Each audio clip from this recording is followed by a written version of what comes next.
This venerable basilica at Saint Vincent Archabbey is more than brick and mortar.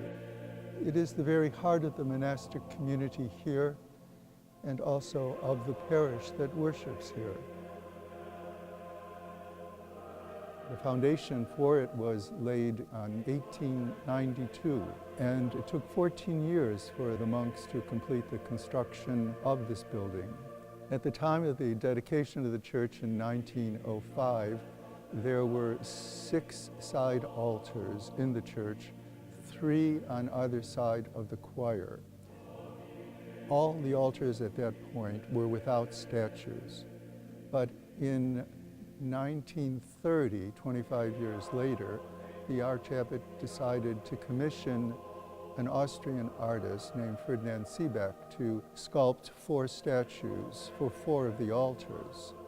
And that remained the case. Only 4 statues on 4 of the altars, with 2 altars without statues, until 1996, when we decided to renovate the church, and at that time to remove all the side altars in favor of accenting the one main altar in the Archabbey Basilica.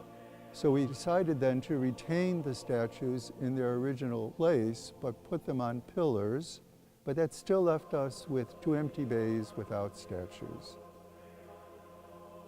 Archbishop Douglas decided that we fill those empty bays with statues of the 2 recently canonized popes, Pope John the 23rd and Pope John Paul II. It was at that point then that we had to consider commissioning a sculptor to do those statues. When we were considering who we might commission to do these 2 sculptures, we remembered the good relationship we had with an artist named Norbert Kuhn and his wife Victoria. They had worked with us on the renovation of the church in 1996. They did a number of the pieces that are already in the church. And so my recommendation to the abbot was that we speak to them about it. When discussing the 2 statues with Norbert, we suggested that with John the 23rd, we could try to capture the warmth of his personality, the fact that everyone saw him as their grandfather, so to speak. With regard to John Paul II, we saw him as a very dynamic and active personality, a very well-traveled pope, one that was very energetic, and so we thought that we should try to express in his statue a sense of movement and dynamism, whereas with John the 23rd, you will notice that he is a little bit more sedate. We wanted these statues to be made of the same material, white Carrara marble, as the original statues. Another issue was how to depict personalities that were very well known by most living people today, either through pictures or videos, or perhaps even having seen them in person. This is very unlike the challenge that the original sculptor had 88 years prior, when he was asked to do a statue of Saint Benedict, Saint Scholastica, Saint Maurus, and Saint Placid, and in each case, no one knew what they looked like. So he was not restricted in any way. He had the ability to idealize them in whatever way he felt was appropriate, and no one could criticize him because no one had ever seen these people in person. But we've all seen these 2 people. With John Paul II, we wanted to capture his more dynamic personality, and with him it was a little more difficult to decide exactly what age to depict him at, because he was Pope for 27 years. We saw him grow in that office. We saw him as a young, dynamic man in his 50s, and then we saw him as an old man suffering from Parkinson's, very much debilitated. But with John the 23rd, only Pope for 4.5 years, he always looked the same. So there were different challenges with each of them. You might notice that on these 2 new statues, the popes are smiling. And if you look at the original 4 statues that were done 88 years ago, they are very, very serious. That's usually the way we understand saints to be.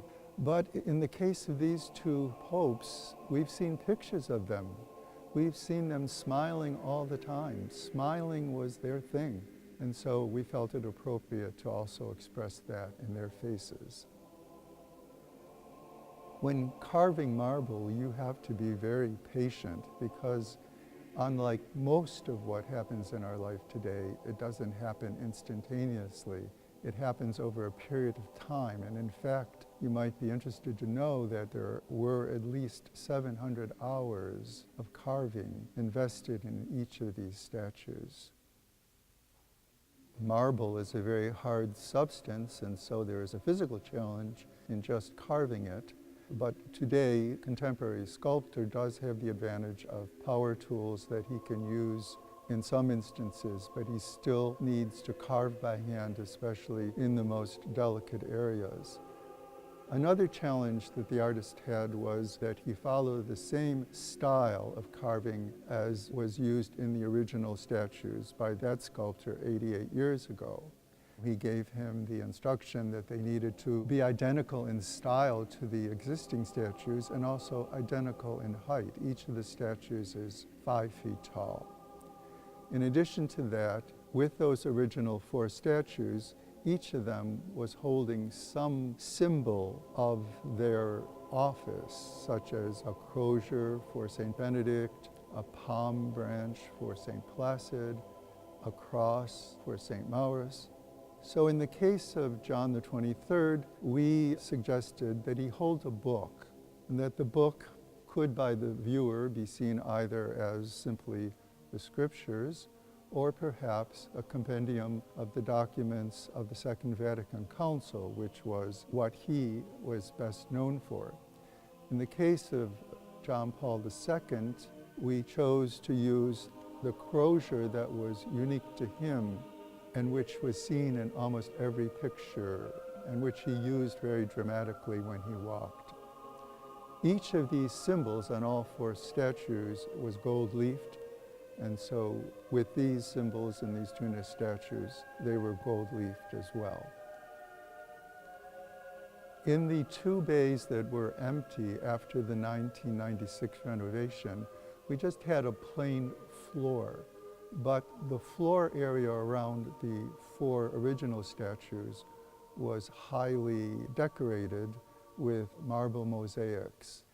And our goal from the beginning was to make sure that these statues looked like they had always been here. And so we went to great lengths to replicate the floor pattern in these 2 empty bays so that the column could rest on that floor pattern and the statue on the column. Fortunately, we had a supply of mosaic tiles left over after the 1996 renovation. And at that time, we had a significant amount of extra stock made in case there was future need for it. And in this instance, it served us well. But that also was a tedious task because each of those little tiles had to be set in individually and then grouted. And then they had to be ground down so the floor was flat. And then the floor had to be polished so that to the naked eye now, when you look at it, it looks exactly like the floor pattern in the other 4 bays. The pillars were also commissioned from the sculptor. He had saved the pattern for them from the 96 renovation. Some of the carving that needed to be done was done here on site after the statues were delivered. For instance, any delicate area, such as an arm that was extended out, was left uncarved in portions so it could be supported. The sculptor then here on site finished that carving. And the other thing he did on site was to carve the name of the saint in the upper edge of each of the pillars. God has asked us to be creative and to continue his act of creation, and I think an artist does that when he takes raw material and brings to life something that never existed before. I think it goes back almost to the incarnation, that our Lord took on flesh, materiality, so that through the material, through him, we might see God the Father. So the same thing is true when an artist works with raw material to create something which is not an end in itself, it's not an idol, it's meant to point beyond to something else. So when you walk into the church, the building itself and everything in it is not an idol we come to worship, but an instrument through which we can see God.